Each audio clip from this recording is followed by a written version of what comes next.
Continuemos ahora hablando sobre el incumplimiento involuntario de la obligación.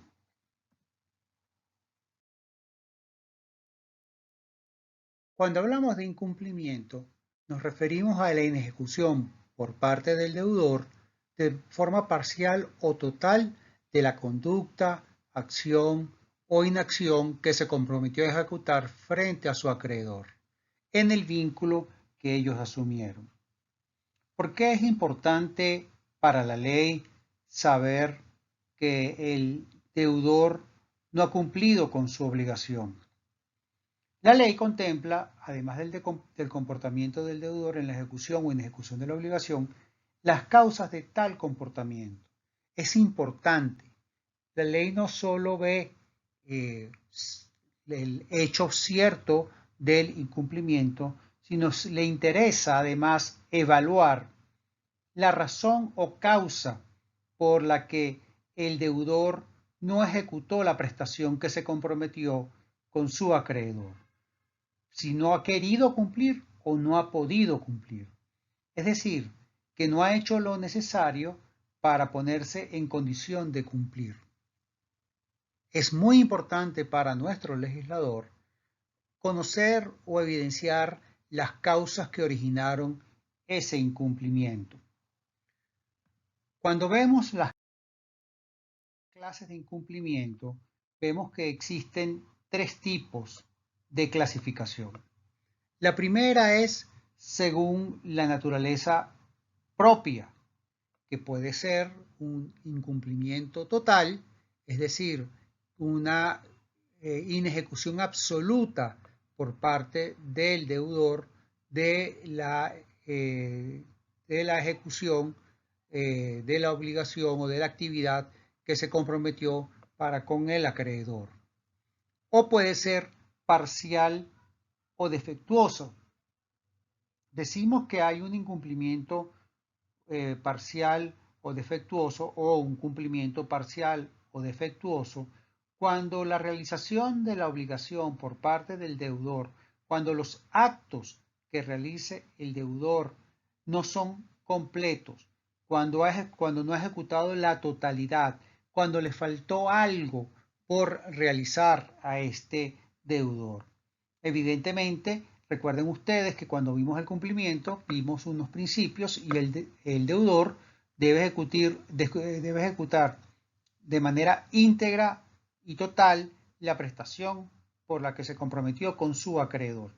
Pues bien, el incumplimiento parcial o el cumplimiento parcial significa que no ejecutó la totalidad de la prestación, sino que realizó parte de esta. Y esa prestación, dependiendo de otros elementos, podemos ver si hay o no hay liberación por parte del deudor.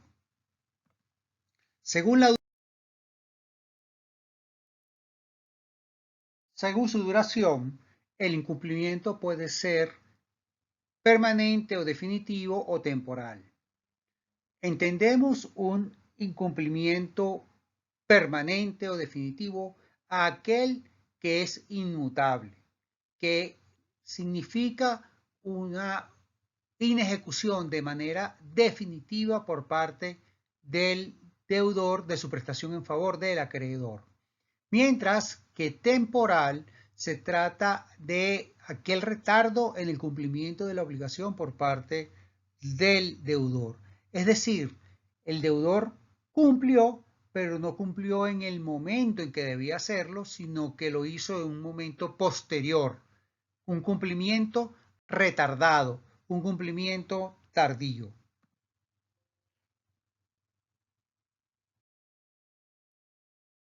Finalmente, según sus causas, el incumplimiento puede ser involuntario o voluntario. Entendemos por un incumplimiento involuntario aquella inejecución de la obligación por parte del deudor motivada a hechos, obstáculos o causas que son sobrevenidas. ¿Qué significa que son sobrevenidas? Que estos hechos, obstáculos o causas nacen con posterioridad al origen de la obligación. pero además son ajenas a la voluntad del deudor, que por ello no puede imputársele a éste el incumplimiento. Estos elementos son lo que conocemos en la doctrina como causa extraña no imputable. La imposibilidad de cumplimiento es sólo relevante cuando derive en un obstáculo definitivo y no imputable al deudor. Es decir, que esto solo es relevante para aquellos casos en los que el incumplimiento ya es definitivo, ya no puede ser cumplido no importa que sea de manera tardía, como sería por ejemplo el caso de una obligación a término esencial. Recuerden ustedes que las obligaciones a término esencial son aquellas en las que el deudor debe realizar su prestación en un momento determinado. Bueno, si la obligación está sometida a un término esencial y el día en la que el deudor debía ejecutar su prestación, por ejemplo, yo los contrato a ustedes para que con su orquesta toquen en la boda de mi hija, y llega el día de la boda de mi hija y ocurre un elemento o un evento ajeno a ustedes, de manera que de manera sobrevenida les impida venir a tocar, pues yo después no podré a ustedes reclamarle. ¿Por qué?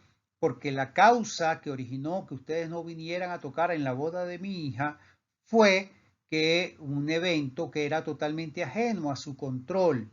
Por ello, en ese caso, al ser una ejecución que debía realizarse en un momento determinado y no podía postergarse, ese incumplimiento es definitivo y además ustedes al haberse visto imposibilitados de ejecutarla por una causa que les es ajena, pues ustedes estarán liberados de la prestación, liberados de responsabilidad. En este sentido, dependiendo del tipo de obligación, podemos analizar los incumplimientos de la siguiente manera. En primer lugar, en las obligaciones de dar. Recuerden ustedes que las obligaciones de dar son aquellas en las que se transmite la propiedad u otro derecho real y que esta obligación se cumple con el consentimiento válidamente manifestado.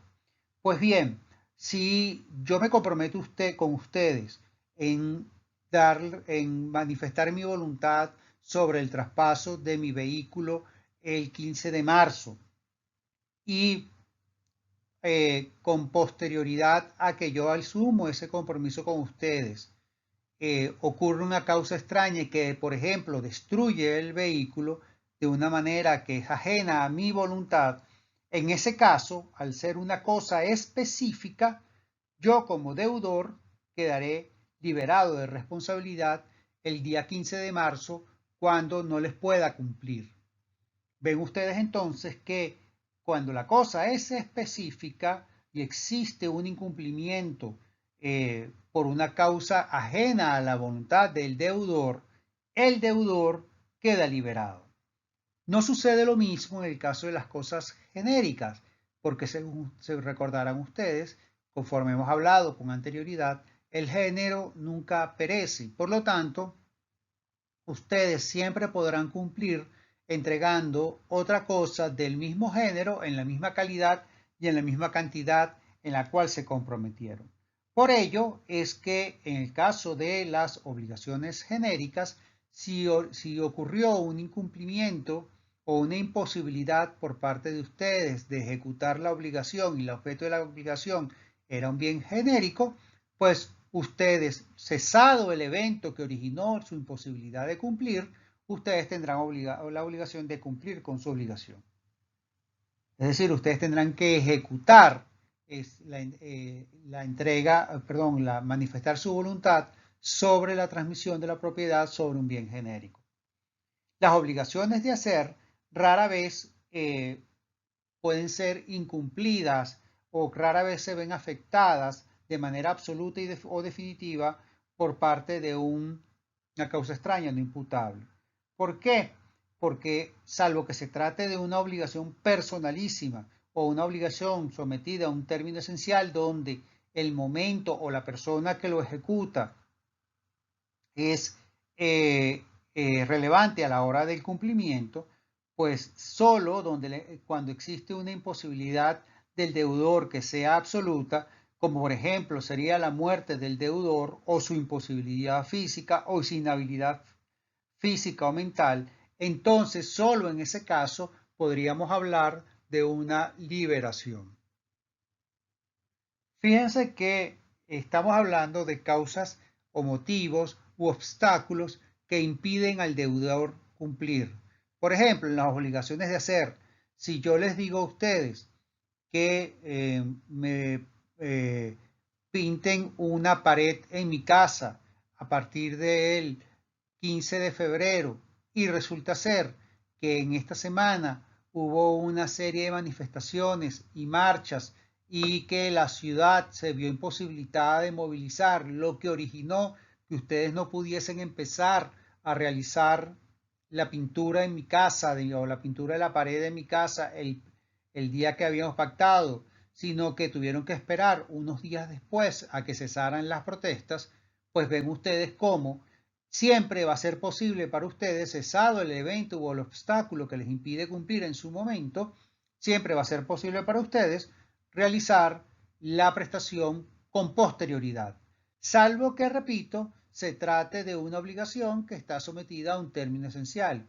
O en el caso de las obligaciones personalísimas, si yo contrato a un famoso pintor para que realice un portarretrato y el pintor fallece, pues ya no podré decir que o no podré imputar a sus herederos los daños y perjuicios porque fue una causa ajena a la voluntad, como fue la muerte del pintor, lo que originó que no cumpliera con su obligación de pintarme el cuadro que había contratado, el retrato que había contratado. En materia de obligaciones de no hacer, el incumplimiento se concreta, recordarán ustedes, en la omisión del deber de no hacer por parte del deudor, por lo que es muy poco frecuente que haya una imposibilidad o dificultad de cumplimiento, puesto que para el cumplimiento del deudor lo único que tiene que hacer es justamente abstenerse de realizar la actividad, que es fácil de observar. Sin embargo, si el deudor logra demostrar que él realizó la actividad por una causa que no le es imputable a él, como por ejemplo que se vio obligado a hacerla por un tercero que por uso de la fuerza lo obligó a realizar lo que había pactado no hacer, entonces no deberá resarcimiento alguno porque ese incumplimiento será por una causa ajena a la voluntad del deudor. Recuerda, cuando nosotros hablamos de una causa ajena a la voluntad del deudor, a lo que nos estamos refiriendo son a eso, a obstáculos, a situaciones que escapan de su control que le impiden ejecutar la prestación para la cual se había comprometido. En segundo lugar, vemos que de acuerdo a su causa el incumplimiento puede ser voluntario o culposo. Y este consiste en la ejecución de la obligación por parte del deudor motivado por un obstáculo que es o que se debe considerar como imputable al deudor. Se debe a hechos u obstáculos que pueden obedecer a un elemento subjetivo del deudor, a su dolo o su culpa, o a un elemento que objetivamente el legislador los considera imputables al deudor. Por ejemplo, el tener una mala situación económica.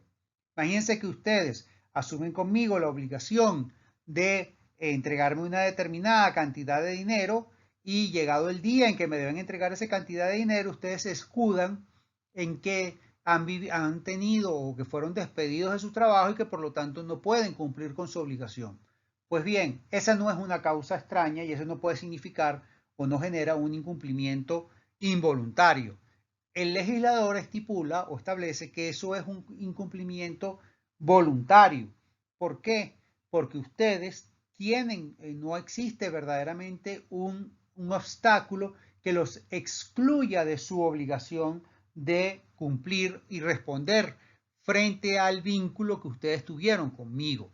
Entonces, el incumplimiento se considera voluntario cuando el obstáculo no es de tal magnitud que pueda ser considerado no imputable al deudor. Vamos entonces en el siguiente video a hablar de la causa extraña no imputable.